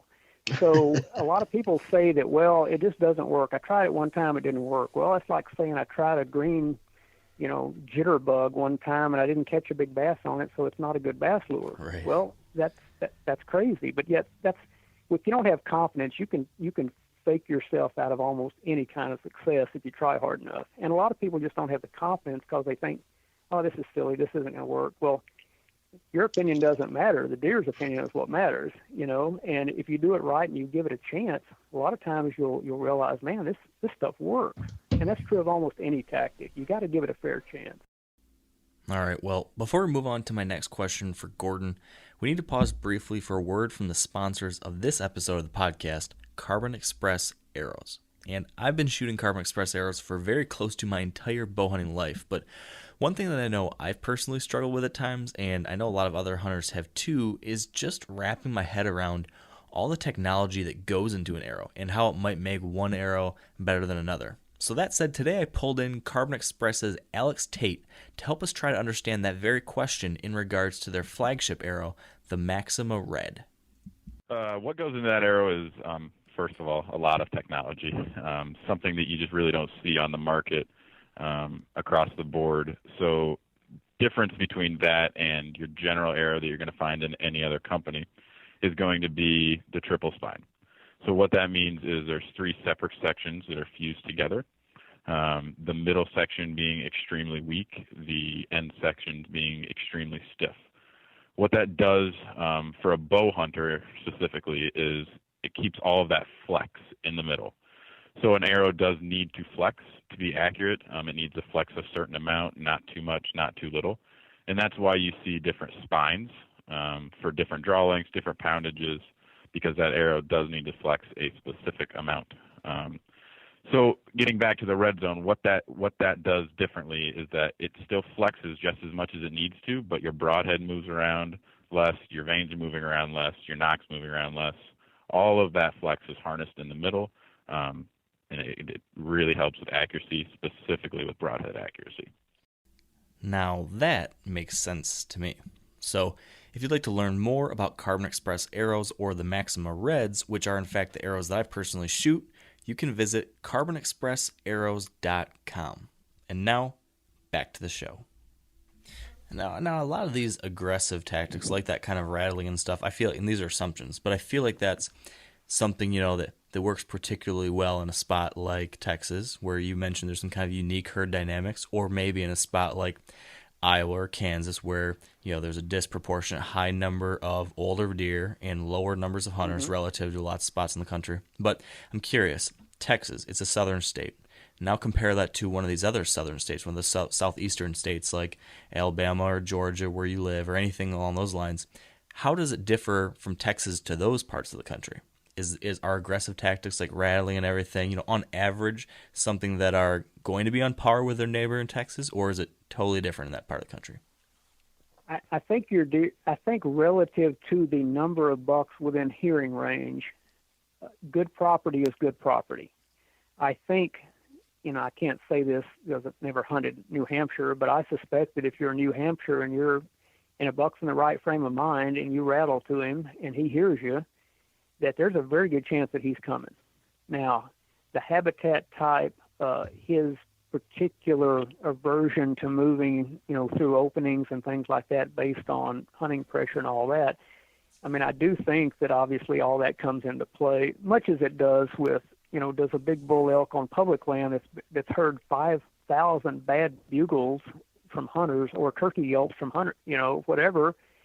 Do all these animals get educated and do they get, call shy and all that? Well, absolutely they do. The older ones have heard this routine before.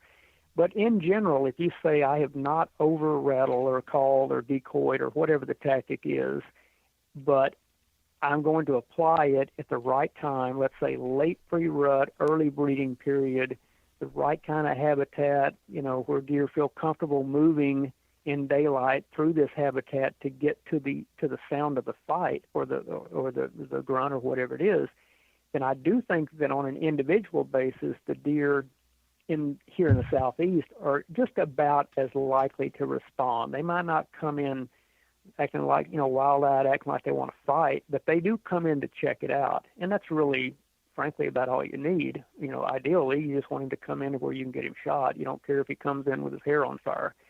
But I would say that you don't tend to see the response here as much because, frankly, the land holdings are smaller, the hunting pressure is higher, the deer are somewhat more educated in general, and frankly, there's so much cover here that they're very difficult to see. They're very difficult to see in Texas, too, but you just set up where they have to cross a sendero or a cactus flat or something where you've got a fighting chance to at least get a look at them before they smell you and run off. And so in there, you've got so much more land to work. I mean, if you rattle right here in Texas and you say, well, we didn't rattle in but a couple of 2-year-olds, let's walk 300 yards crosswind and go over there and set up by that stock pond, and we'll rattle again. Well, you go over there and there's 7 different bucks, and you shoot one of them, and then you walk half mile over here and then you see another big one. Okay, well, that's a different world than almost anybody can relate to in whitetail hunting because that's just not, quote, normal. But yet down there you may have thousands of acres, one pasture, so you're not limited to one tree stand sitting up on 1 2-acre food plot. I mean, you're hunting a very big world. Yeah, that's so different. So in that situation in the southeast where there's so much cover and a lot more hunters, I guess reverting back to what we originally talked about at the beginning of our conversation, let's say that's our situation. I'm hunting the southeast, lots of cover, lots of hunters, and it's October. Is there anything different that I'm doing down there than I would, for me up here in Michigan, like the stuff we talked about early? Is there anything unique to that part of the country that, I could possibly apply if I was trying it out down there? Well, here in Georgia, you tend to get a November rut. Places like South Carolina, low country, the coastal plain there, the parts of South Georgia that are adjacent to that, you tend to get an October rut. The low country of South Carolina right now is pretty much peak rut. So you could definitely, ramp up your aggressive tactics, whether it was calling or just, hoping to catch bucks out cruising food plots and cutovers and things like that, looking for a doe. You get a lot more daytime movement. You come over here to Georgia right now, and the movement's not nearly as high. A lot of these places were restocked with totally different genotypes of deer over a long period of time, and those genotypes have tended to hold in terms of rutting dates. So Georgia, even parts of Georgia, one part of one county was restocked with Texas deer. They rutted at a certain time. And another part of that same county was restocked with Michigan deer at one. Well, they still have 2 separate kind of ruts in that one county, even 50 years later. And that's roughly 15 generations of deer, let's say that. But they still have basically, and those deer are not totally homogenized. And so you really do have to know when you say October in the southeast, well, that could mean, if that means Alabama, Mississippi, where they have a Christmas rut, or in Black Belt of Alabama where you have, I shot a buck chasing a doe January 30th a few years ago. It's a fully mature buck, and that's next to the last day of the season. And so, where else could you find that? Not many places, but yet, but that's just the deer they have. They have very late rutting deer. Other places, like say South Carolina, they happen to be early. So it's a broad, it's a broad topic to try to cover. To say any given date in the southeast is, it's not like the Midwest where you say, golly, November 10th is a magical day. It's always going to be, I don't care what the weather is, whatever else, some big buck's looking for a doe on November the 10th somewhere. But maybe not in Alabama, maybe not in Louisiana, maybe not in South Carolina. So, it's difficult down here. A big part of what it is you have so much food hit the ground all at once. You got so many acorns, and they're so widespread, and the deer are scattered out through a huge amount of cover. A lot of that cover in pine woods is evergreen cover. So good luck to you, and you can't bait in most of these areas. Some of them you can, but not all of them. So what are you going to do to pull him into this one spot? You better have a really hot food plot. You better really, have some really, be dialed in with trail cameras on exactly which trails the big buck is using. If you had that advantage, that you worked for, I do think you'd have a fighting chance, but it's still going to be better in general down here as you get later in the year. Switching up questions just a little bit. You've been to a lot of different states to hunt, and aside from your home state of Texas, do you have a favorite state that you like to go hunt in? Well, yeah, there's many places that I would, really love to just hunt, anytime I got an opportunity. I have not hunted. If you talk to most people that grew up in open country as I did, most of those people feel somewhat claustrophobic as you get into the woods. I mean, I'm kind of that way. I grew up in brushy, hilly ranch country where if you saw a deer half mile away, you just went over there and shot him or tried to shoot him. That's 3 farms away here in Georgia, and it's all flat pine woods. So there's certain kinds of habitat that I don't feel as comfortable in and as proficient in. And heavy bottomland swamps and things of that nature are not really my cup of tea. I've hunted New Brunswick, I've hunted Nova Scotia, I've hunted a lot of places, but some of that country is very good deer country, but it is not particularly suited to my way I like to hunt. I like to be able to get out on foot. I like to be able to cover some ground. I like to be able to find a good setup and then work that setup. And I like to have some roll to the land. I like to have a little bit of openness so I can kind of see the land in 3 dimensions. Because I don't want to have to be living off my GPS to tell where I am. I'd like to just be able to get out in the country and just kind of go. Now, naturally, some parts of the world don't lend themselves to that at all. Good luck in eastern North Carolina. You can't see 20 feet and it's all a swamp.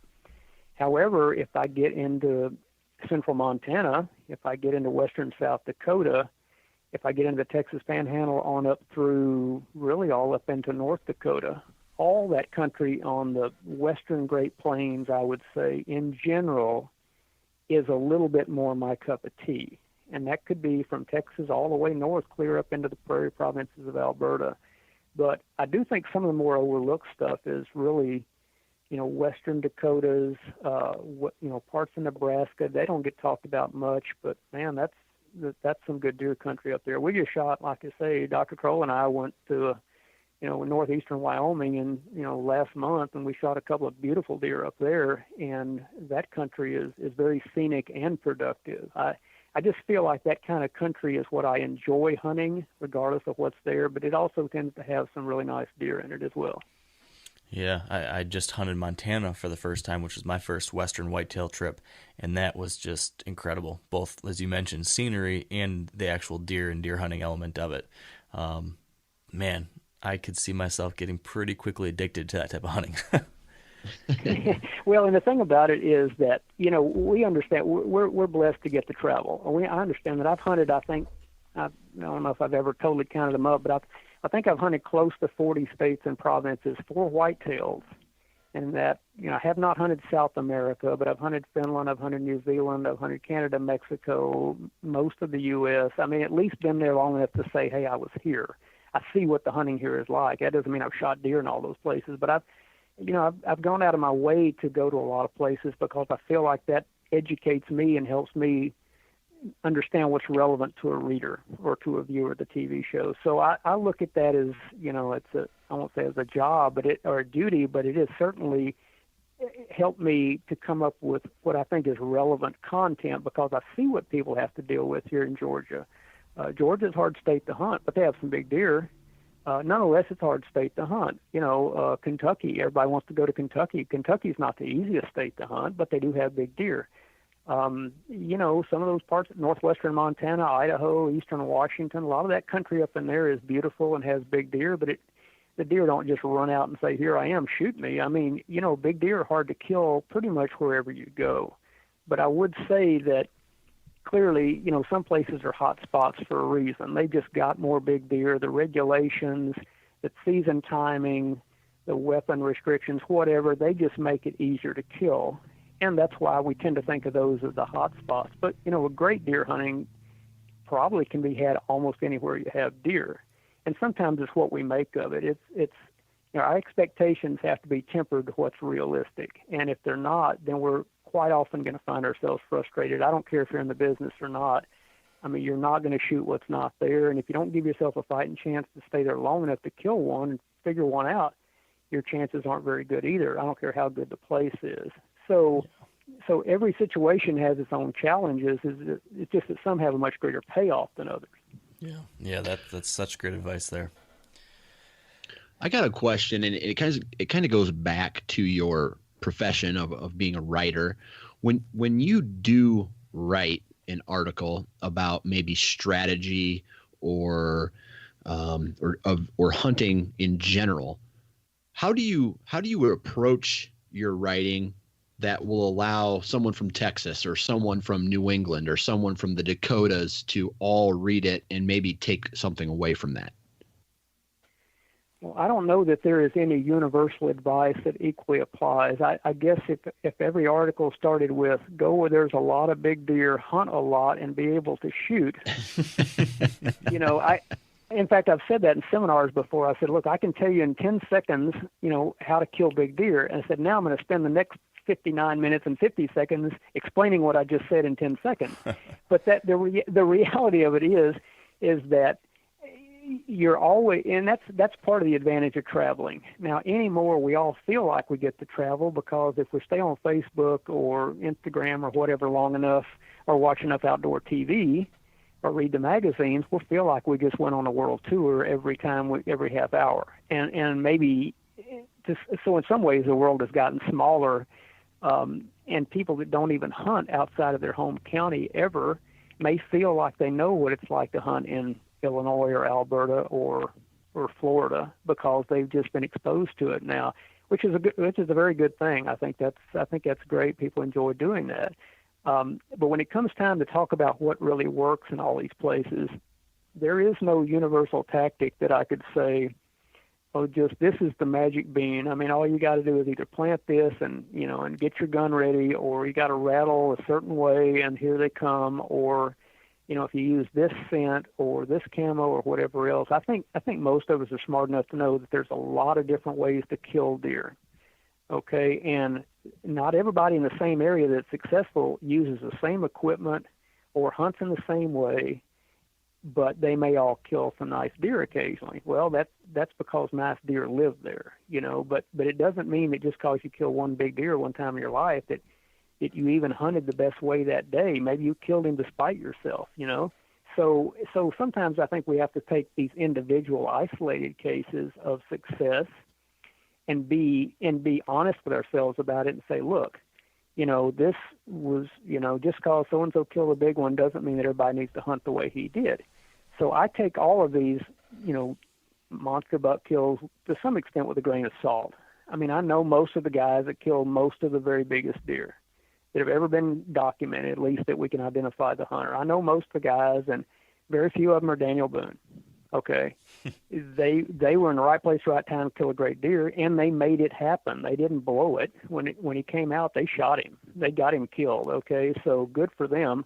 But most of them don't put themselves forth as Daniel Boone either.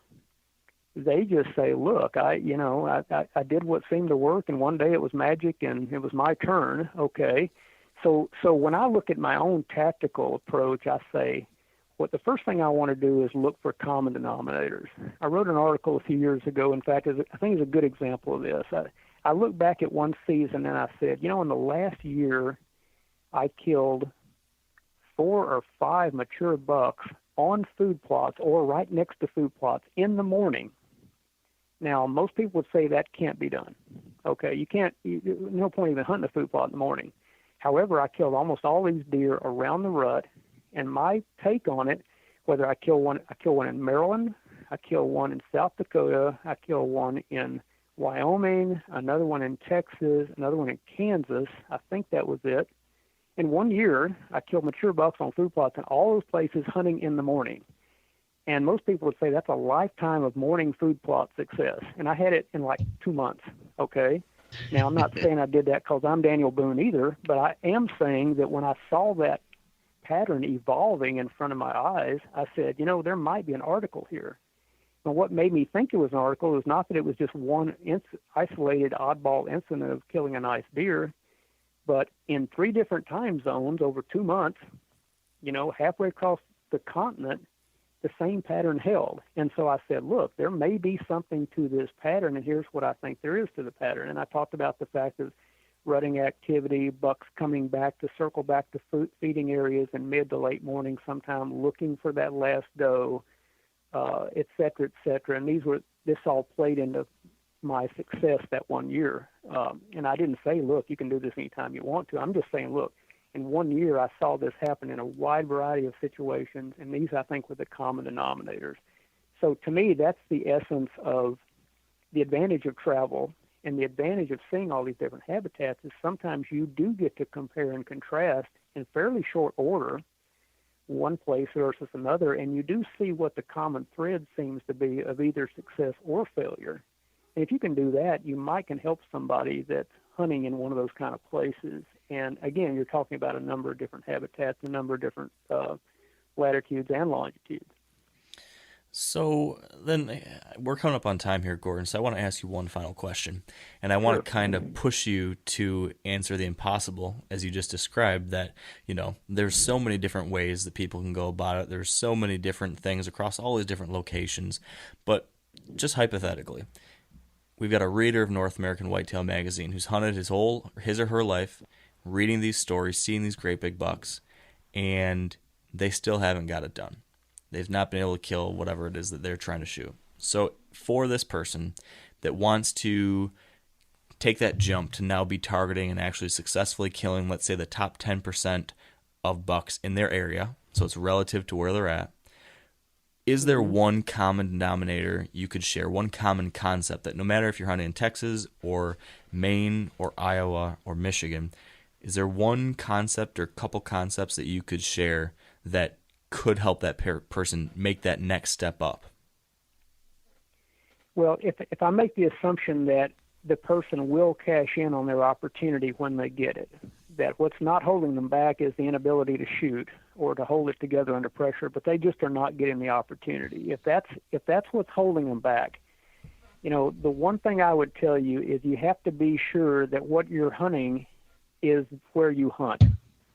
I mean, if you say that, I'm a failure, I haven't killed a 150 here in Georgia, most guys in Georgia, I don't care, and there's some killers here in Georgia, there's not a 150 where they hunt.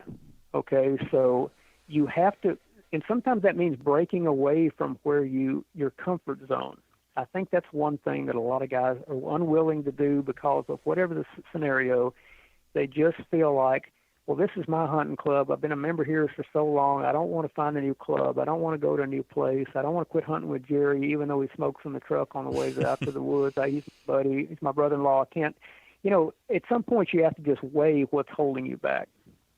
And if you really feel like, hey, there's one thing holding me back, the one thing we know is that if we keep doing what we've been doing in the same places, the chances are we're going to get the same results, right? So we've got to try something new. And sometimes new it will scare people. I don't want to go look for more land to hunt on. I don't want to go knock on doors. I don't want to do blah, blah, blah, blah, blah. Well, sometimes you just have to man up and say, if it means that much to me, I got to do what it takes to break out of the mold. And the mold is probably holding you back in ways you don't understand. So I really think sometimes you just have to say, man, I got to be a lone wolf. I got to go do it my way. I got to hunt harder. I can't let my brother-in-law hold me back. I got to push the envelope harder. And, but still hunt really, really smart and be disciplined. I think if you do that in good country, you're going to get a chance. Now, what the deer is, and is he busted up when he walks by, blah, blah, blah. Does he stop behind a tree and you can't shoot him? I don't know. Those things happen. But I do know if you put yourself in close proximity to mature deer, you've got a better chance than if you don't. And if you'll just break free of what's been holding you back, in some cases psychologically, but often it's location, you just got a better chance. I am twice as good a trophy hunter where there are twice as many big deer. I know that. That's the one thing I know about trophy hunting. I am just better where there's more to shoot. And so go where they are. And if they're not where you are, either grow them or go somewhere else. Those are the things that, in the end, you'll be glad you did. Yeah. Can't argue with that. And I really like your advice when it comes to just breaking out of the mold. That's one of those things that I think, even if you're stuck in the same spot, even, let's just say hypothetically, for whatever reason, you only have this one place to hunt, even, if you just totally look at new ways of going about things, you're going to learn something new.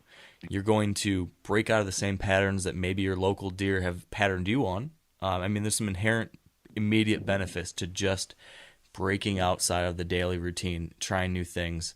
I think that's a great thing for all of us to try to do a little bit more, because it is really easy and comfortable to stick with the same old, same old. I think all of us probably fall into that sometimes. So, Gordon, this has been a lot of fun. This has been interesting. Some different perspectives here that I think are really helpful for us to hear about. So thank you for sharing all that. And then, if people want to learn more about what's going on with North American Whitetail, the magazine or the website or the TV show or anything like that, where can they go to get that? Well, the simplest place would be NorthAmericanWhitetail.com. We certainly, obviously the magazine is out there on newsstands, and most people subscribe to it of our readership. And obviously the TV show itself is on Sportsman Channel several times a week. So wherever you find us, we welcome you, and hope everybody has a fantastic 2016 season. Awesome. Well, thank you, Gordon, and we wish you the best of luck with the rest of your hunts, too. Thanks so much, guys. Have a good one. You too. And with that, we are going to shut this one down. So thank you all so much for tuning in. And before we go, of course, we do need to thank our partners who help make this podcast possible. So big thank you to Sitka Gear, Redneck Blinds, Huntera Maps, Yeti Coolers, Ozonics, Carbon Express, Maven Optics, and the Whitetail Institute of North America. Also, little, favor to ask, I suppose.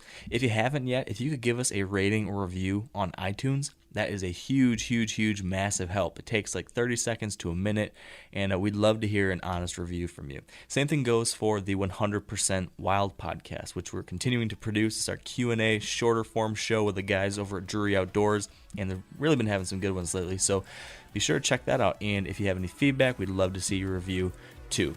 All that said, thank you again for joining us today. Hope you enjoyed this conversation with Gordon. I hope your hunts are going well, and I hope you will stay wired to hunt.